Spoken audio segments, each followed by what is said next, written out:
Hello guys, welcome to this channel. आज हम करने वाले हैं एसएससी सीएचएसएल 2018 का एग्ज़ाम, जो कि आपका हुआ था 4 जुलाई 2019 को। इसका टाइमिंग था इवनिंग के 4 से 5 PM। सबसे पहले हम देखते हैं क्वेश्चन नंबर फर्स्ट को। गाइस, एक और इम्पोर्टेंट बात, जितने भी आपके एसएससी के एग्जाम्स होते हैं वो प्रीवियस ईयर के क्वेश्चंस को रिपीट करते हैं, और अभी आपका सीएचएसएल और सीपीयू का एग्जाम पास ही है, तो जितना ज़्यादा हम प्रैक्टिस करेंगे उतना हमारे लिए बेनिफिट है। क्वेश्चन नंबर फर्स्ट को देखते हैं। मैं आपके लिए क्वेश्चन को रीड करूंगी एंड देन आपको कुछ सेकंड का टाइम दूंगी। आप या तो वीडियो को पॉज कर सकते हैं या फिर मेरे साथ डिस्कशन में इन्वॉल्व हो सकते हैं। तो चलिए शुरू करते हैं। Select the most appropriate antonym of the given word prosperity। तो एंटो का मीनिंग क्या होता है? अपोजिट, और निम मतलब नेम, तो हमें अपोजिट वर्ड चूज करना है इसके लिए। Your options are adversity, simplicity, nobility and affinity. चलिए देखते हैं। प्रोस्पेरिटी आपका एक वर्ड होता है। इसका मीनिंग होता है टू ग्रो करना, सफल होना, समृद्ध होना, या फॉर्च्यून कह सकते हैं हम इसे। तो अगर आपको ऑप्शन पता है, मीनिंग पता है सॉरी, तो फिर आप डायरेक्टली जा सकते हैं, आपको देखते ही समझ आ जाएगा। अगर आपको मीनिंग नहीं पता है सारे वर्ड्स का, तो हम एलिमिनेशन मेथड को यूज करते हैं। तो देखते हैं option D, affinity. Affinity word बना है अफेक्शन से, मतलब मेल मिला।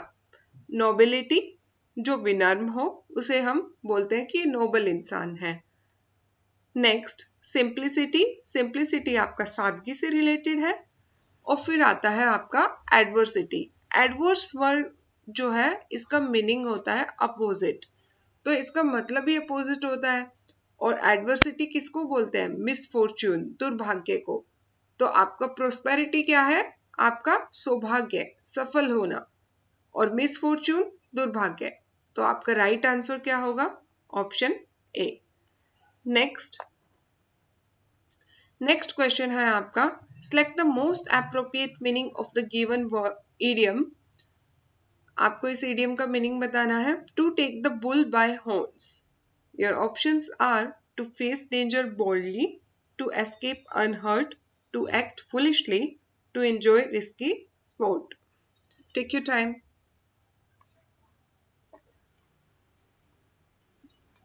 देखिए, बुल जो है आपका, ये जाना जाता है दो काम के लिए। एक तो ये हार्ड वर्किंग होता है, दूसरा आपका बुल एग्रेसिव होता है। बुल दो रीजन से जाना जाता है। अब ऑप्शंस को देखते हैं। टू एंजॉय रिस्की स्पोर्ट, क्या कोई ऐसे जानलेवा रिस्की स्पोर्ट को एंजॉय करना चाहेगा? ये ऑप्शन आपका गलत हुआ। टू एक्ट फुलिशली, मूर्खता का भरा काम, ये भी नहीं हो सकता। टू एस्केप अनहर्ट, अब आप किसी बुल को उसके सींग पकड़कर खींचोगे तो क्या आप उसे अनहर्ट नहीं, हर्ट तो आप कर रहे हो ना, तो ये भी आपका गलत हुआ। टू फेस डेंजर बोल्डली, हाँ, आप किसी काम को बहादुरी से, किसी चीज का सामना कर रहे हो, तो ये आपका ऑप्शन बिल्कुल करेक्ट है। नेक्स्ट क्वेश्चन देखते हैं। Select the most appropriate synonyms of the given word। आपको एक जैसा शब्द पर्यायवाची बताना है आपको। थ्रफ्टी वो इंसान होता है जो बहुत कंजूस होता है, बिल्कुल भी खर्च नहीं करता। ऑप्शंस देखते हैं। ग्रेंट होता है बड़ा। रिजिड, हार्स, रिजिड क्या होता है? बहुत ही कठोर। फ्रूगल, इनएक्सपेंसिव, कंजूस। एंड डिस्क्रीट होता है केयरफुल। तो आपको सिनोनिम बताना है, तो सिनोनिम किसका होगा? C, frugal.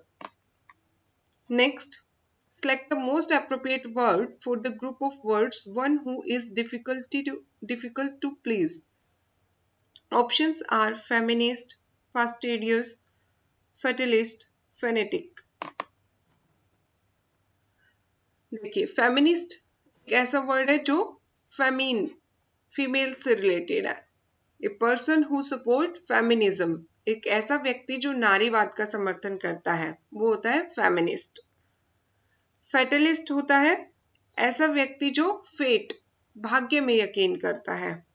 फेनेटिक एक ऐसा पर्सन जो समाज के विकार का कारण बने, अशांति फैलाए समाज में। और आपका फास्टिडियस, फास्टिडियस होता है एक ऐसा पर्सन जिसे खुश करना बहुत ही मुश्किल हो। तो आपका राइट आंसर क्या हो जाएगा? Option B. नेक्स्ट, बेसिकली आपका ये एरर डिटेक्शन का क्वेश्चन है। He persisted to do that he thought was right. So आपको बताना है कि या तो नो कोई इम्प्रूवमेंट नहीं होगा या इन ऑप्शंस में से कुछ और आप चूज कर सकते हैं। He persisted to do that he thought was right. So options है, look at the options. चलिए देखते हैं। तो आपका persisted है, इस persisted वर्ब के साथ हम to का यूज नहीं करते, तो जाहिर सी बात है हम इम्प्रूवमेंट तो कर रहे हैं, तो नो इम्प्रूवमेंट वाला तो होगा नहीं। Next, for doing this which he thought, तो ये भी ऑप्शन नहीं होगा क्योंकि परसिस्टेंस के साथ हम फॉर का भी यूज नहीं करते। Next, to do that what he thinks, देखिए to do, to plus V1 आपका क्या हो जाता है? इन्फिनेटिव। इन्फिनेटिव क्या होता है? जब वर्ब का फर्स्ट फॉर्म टू के साथ मिलकर नाउन की तरह एक्ट करता है तो उसे हम क्या कहते हैं? वर्बल नाउन या इन्फिनेटिव कहते हैं। और जब आपका वर्ब का आईएनजी फॉर्म नाउन की तरह काम करे, वर्ब का आईएनजी फॉर्म नाउन की तरह काम करे, उसे हम जिरंड कहते हैं। Next, in doing what he thought, अब देखिए परसिस्टेड के साथ हम परसिस्ट के साथ इन प्रपोजिशन का यूज करते हैं और ये अपने साथ क्या लेती है? वर्ब का आईएनजी फॉर्म। आईएनजी फॉर्म मतलब वर्ब का वो फॉर्म जो नाउन की तरह एक्ट करे। अभी मैंने आपको बताया भी था। तो अभी हम प्रपोजिशन का जो चैप्टर कर रहे हैं उसमें भी मैंने आपको बताया कि प्रपोजिशन की जो पोजीशन होती है वो सेंटेंस में कहाँ होती है? नाउन और प्रोनाउन से पहले। तो इन क्या है? आपका प्रपोजिशन है और ये अपने बाद क्या लेगा? नाउन लेगा। तो राइट आंसर क्या होगा आपका? Option D.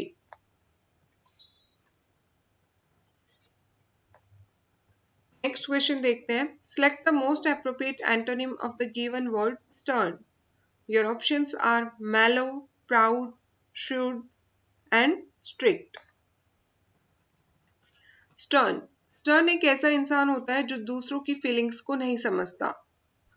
आपके ऑप्शंस है मेलो, मेलो मतलब काम, relaxed, proud you know, shrewd समझदार, और स्ट्रिक्ट होता है कठोर, हार्श। तो आपका स्टर्न का एंटोनिम पूछा है, तो एंटोनिम क्या होगा? एक ऐसा इंसान जो दूसरों की फीलिंग्स को नहीं समझ पाता। तो आपका एंटोनिम क्या हो जाएगा? स्ट्रिक्ट।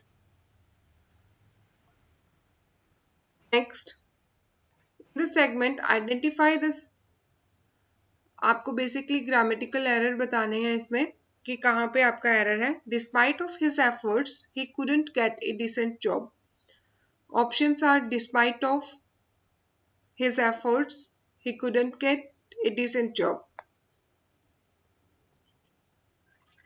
देखिए, तो आपका डिस्पाइट ऑफ है, इसके साथ कभी भी हम प्रीपोजिशन ऑफ का यूज नहीं करते क्योंकि जो आपका डिस्पाइट है ये अपने अंदर ही ऑफ वर्ड को, इसके पास ऑलरेडी ऑफ वर्ड होता है।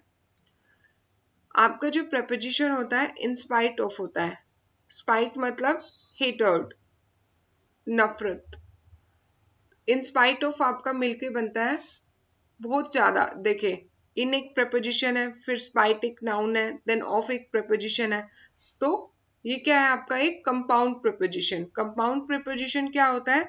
जब दो या दो से अधिक शब्द मिलकर एक नया अर्थ तैयार करते हैं उसे हम कंपाउंड प्रीपोजिशन बोलते हैं।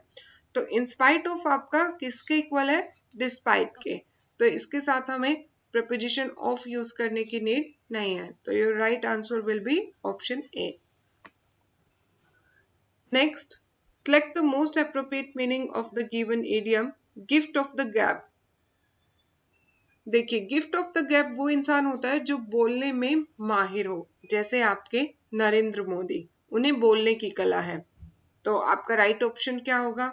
Receive a precious gift, achieve sudden greatness, have the ability to adept, have the talent to speak well. Option D. Next देखते हैं, और आप इसके सिनोनिम्स भी देख सकते हैं, वो सॉरी वन वर्ड सब्स्टिट्यूशन भी देख सकते हैं। इलोक्वेंस, ओरेशन, पावर ऑफ स्पीच। अगर वन वर्ड सब्स्टिट्यूशन में आ जाए कभी तो आप ये सारे चीजें याद रख सकते हैं। ये options you can fill that. Next, fill in the blank का क्वेश्चन है, the man dash heavy losses in his investment. Your options are raised, reaped, earned, incurred। देखिए, रेज होता है किसी चीज को ऊपर उठाना। अब पेरेंट्स क्या करते हैं? रेज करते हैं, अपने बच्चों को ऊपर उठाते हैं, उनकी पालन पोषण करते हैं।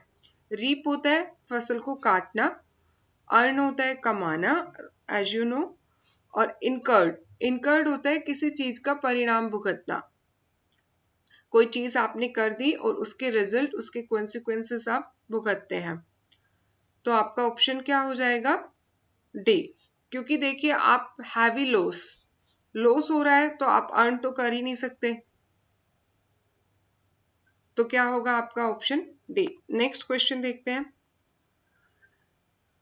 बेसिकली ये आपका फिल इन द ब्लैंक का क्वेश्चन है।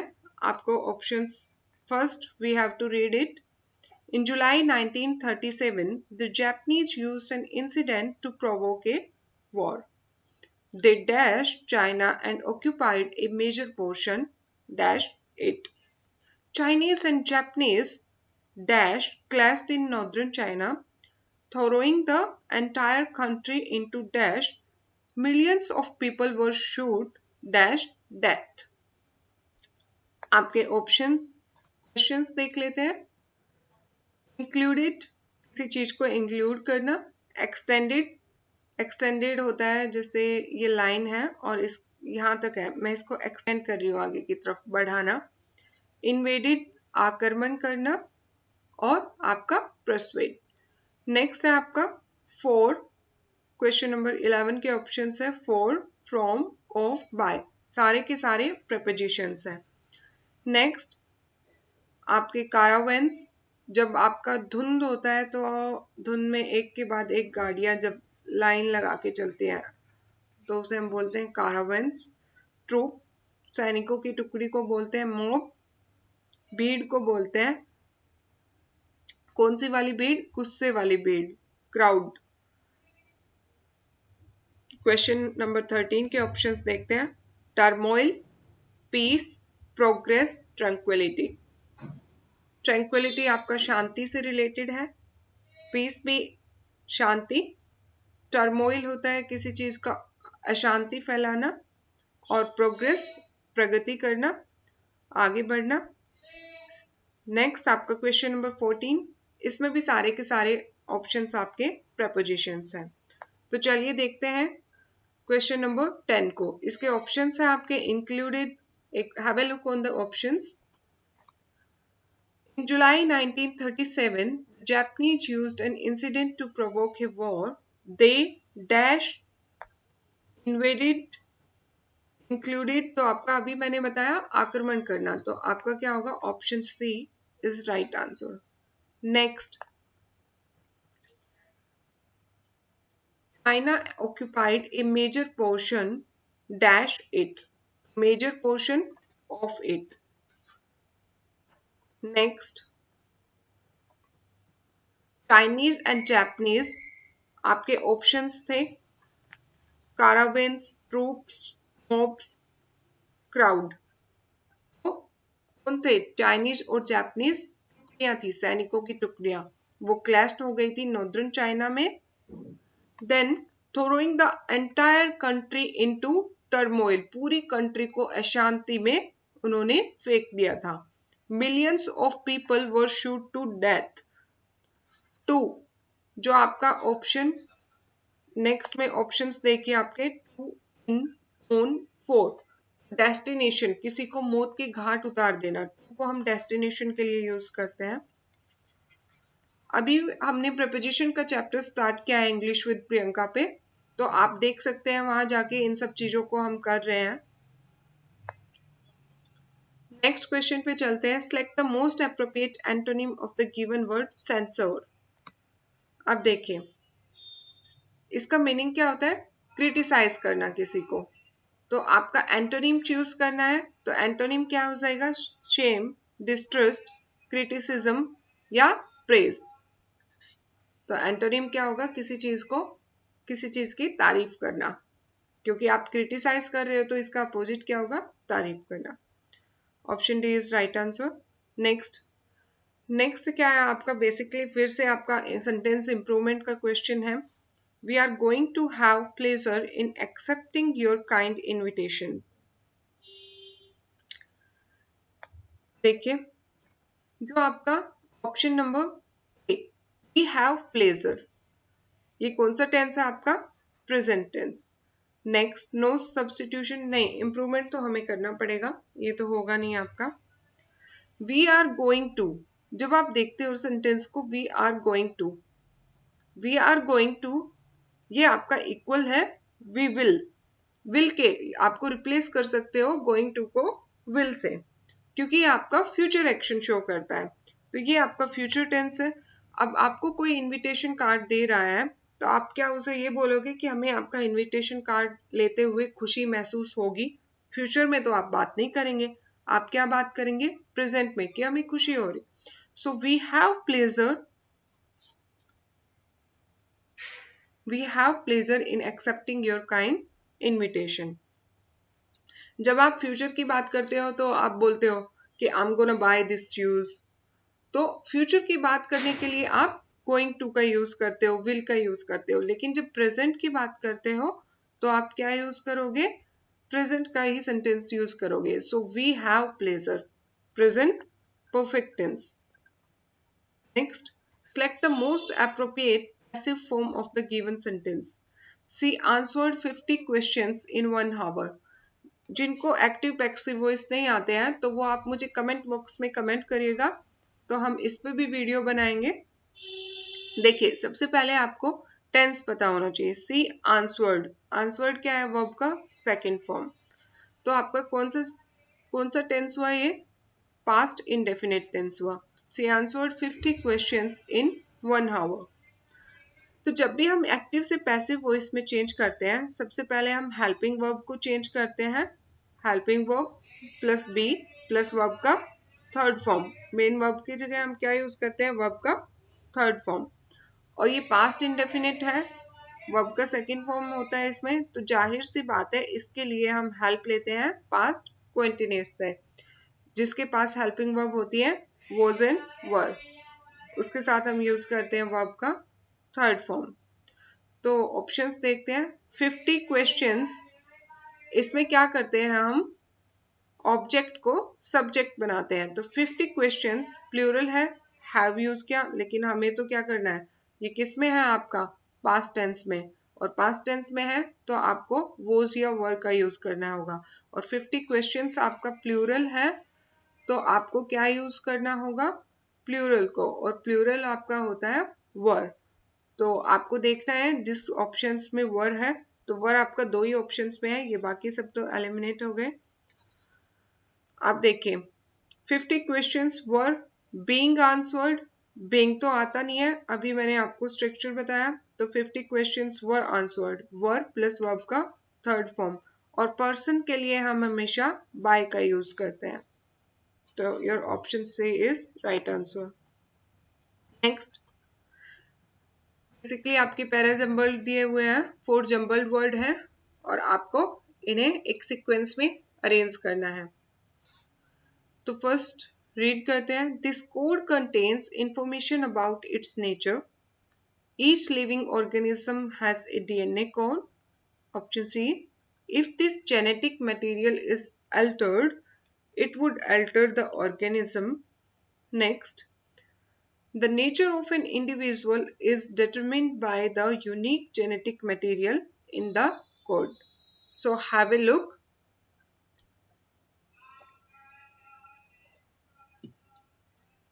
देखिए, सबसे पहले हम कोशिश करते हैं कि हमारा नाउन से शुरू हो या कुछ ऐसा जो आगे इंटरलिंक करे। तो सबसे पहले देखते हैं, each living organism has a DNA code. Her living organism के पास अपना एक डीएनए कोड है। ये शुरुआत हो सकती है हमारी। ईच आपका डिस्ट्रीब्यूटिव एडजेक्टिव होता है। नेक्स्ट देखते हैं, फिर क्या हो सकता है, एक डीएनए कोड होता है सबके पास, और इस डीएनए कोड में क्या होता है, ये डीएनए कोड इंफॉर्मेशन रखता है नेचर के बारे में। और ये नेचर जो है, the nature of an individual is determined by the unique genetic material in the code. तो आपके क्या कौन सा सीक्वेंस होता है, सबसे पहले ऑप्शंस को देख लेते हैं हम। डी डी बी बी, इसका मतलब सी से कोई आपका ऑप्शन स्टार्ट नहीं है। सी से तो आपका आंसर होगा नहीं, हम तो हमें पहले ही क्लू मिल जाता है, तो एक तो आपका एलिमिनेट हो गया। देन आपको ऑप्शंस देखते हैं। फर्स्ट डी से है आपका स्टार्ट, तो देखिए, the nature of an individual is determined by the unique genetic material in the code. Okay, then C, if this genetic material is altered it would alter the organism. हो सकता है, देखते हैं। This code contain information about its nature. नहीं, ये तो नहीं होगा, क्योंकि पहले क्या होना चाहिए आपका, बी होना चाहिए। नेक्स्ट हम देखते हैं, each living organism, sorry, then आपका डी ऑप्शन के बाद बी है, each living organism has a DNA code. Then आपका सी है, और देन आपका ऑप्शन ए है। ये भी मुझे ठीक नहीं लग रहा, so according to me I think option C is right answer, because option C क्या है, देखिए, each living organism has a DNA code and this DNA code information, ये जो DNA कोड है ये क्या रखता है, ये इंफॉर्मेशन रखता है नेचर के बारे में। अगर जो नेचर है इंडिविजुअल का वो डिटरमिन किया जाता है एक जेनेटिक कोड के थ्रू। अगर ये जेनेटिक कोड चेंज कर दिया जाए तो ये ऑर्गेनिज्म में भी कुछ चेंज कर देगा। So according to me, option C is the right answer. Next question देखते हैं, select the most appropriate word for the group of words. Something that catches fire easily. ऐसी चीज जो जिसमें आग जो है वो इजीली पकड़ जाए। तो इनफॉलिबल, जो कभी जिसमें कोई एरर ना हो। इनक्रेडिबल, विश्वसनीय। इनफ्लेटेबल, जो आसानी से तैरता रहे। Inflammable is the right answer. Next देखते हैं, स्पेलिंग का है एग्जैक्टली आपको करेक्टली स्पेल्ड वर्ड बताना है। तो इस ऑप्शंस में आपका फेब्रुअरी जो है उसका स्पेलिंग करेक्ट है। बाकी जो है, जनवरी का स्पेलिंग आपका ये होता है, नवंबर एंड अक्टूबर। नेक्स्ट देखते हैं, select the wrongly spelled word again. तो नर्चर क्या होता है, किसी का पालन पोषण करना। डिसर्न, किसी को आइडेंटिफाई करना, पहचानना। पार्टिकल, आपका कर्ण। तो सबकी स्पेलिंग्स यहाँ पर करेक्ट है, एक छोड़ के। कंसाइज का स्पेलिंग होता है CONCISE, ना कि ZE। कंसाइज होता है किसी चीज को ब्रीफ, संक्षिप्त रूप में देखना या प्रस्तुत करना। नेक्स्ट देखते हैं, फिर से आपका ग्रामेटिकल एरर का क्वेश्चन है। Look at the question, darkness spread like ink and begin to spread at everything. क्या बोल रहा है कि अंधेरा जो है वो धीरे धीरे आपका हर जगह फैल गया है, स्पिल्ट हुआ एंड देन वो फैल गया है हर जगह। हैव ए लुक, देखिए, darkness filled and begin to spread it everything like ink.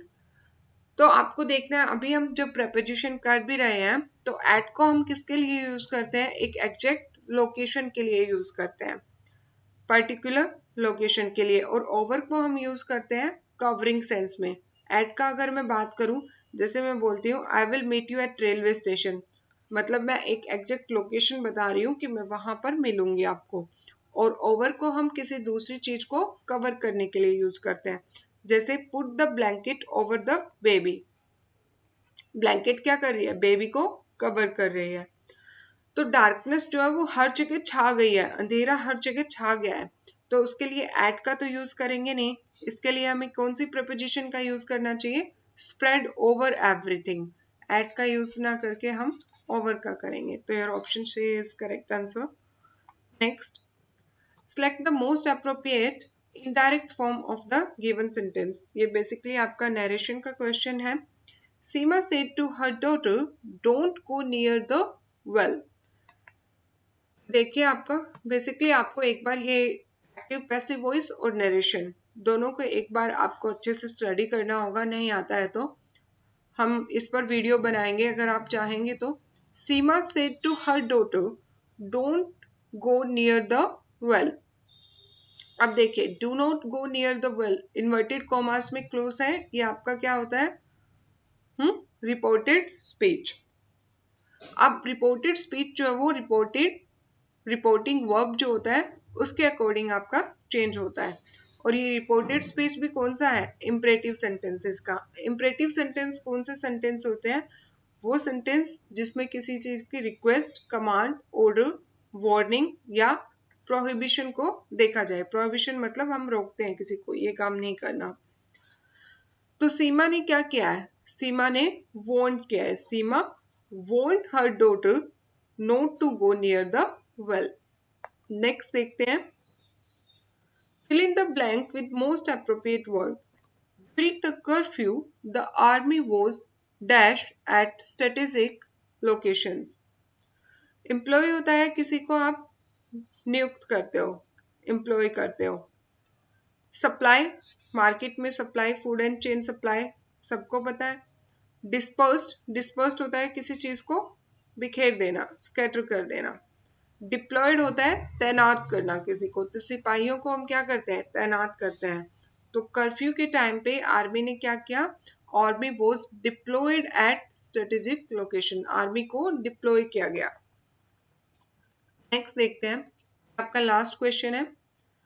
4 sentences दिए हैं, आपको एक करेक्ट ऑर्डर में इनको अरेंज करना है।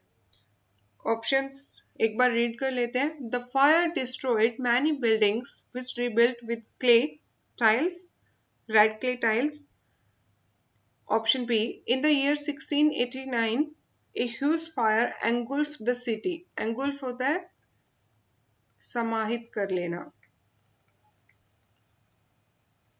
1689 में फायर ने पूरी सिटी को एंगुल्फ कर लिया था, समा लिया था। Prague in the Czech Republic is known for its striking red roofs. Even now, traditional red roofs are included in any repairs or new constructions. So options देखिए, C, C, D and B। तो मतलब आपका option A तो starting में होगा नहीं, आपको clue मिल गया यहाँ से। और कोशिश करते हैं कि हम नाउन से या प्रोनाउन से आपके क्वेश्चंस को स्टार्ट करें। तो यहाँ पर नाउन वाला मिल जाता है हमें। Prague in the just republic is known for its striking red क्लूफ। तो सी आपका पहले होगा, तो मतलब ये तो आपके कैंसिल हो गए। Next, in the year 1689 a huge fire engulfed the city. ये आपका हो सकता है इसके बाद। देन फायर ने क्या किया? फायर लग गया तो फायर क्या करेगा? सब कुछ डिस्ट्रॉय करेगा। The fire destroyed many buildings which rebuilt with red clay tiles. जितने भी बिल्डिंग्स रेड क्ले टाइल से बनी थी सब डिस्ट्रॉय कर दिया। नेक्स्ट, इवन आज के टाइम पे भी जो रेड क्लिफ टाइल्स हैं वो यूज की जाती है किसी भी कंस्ट्रक्शन और रिपेयर वर्क के लिए। तो आई थिंक आपका ऑप्शन कौन सा करेक्ट होगा? C, B AD, option B is correct. So guys, I hope आपको ये वीडियो अच्छा लगा हो। ये मेरा पहला वीडियो है जिसमें हम एसएससी के ये एग्जाम को सॉल्व कर रहे हैं। अगर आप चाहते हैं ऐसे और वीडियोस में बनाऊं तो आप मुझे कमेंट करिएगा। आपका टाइम देने के लिए थैंक यू।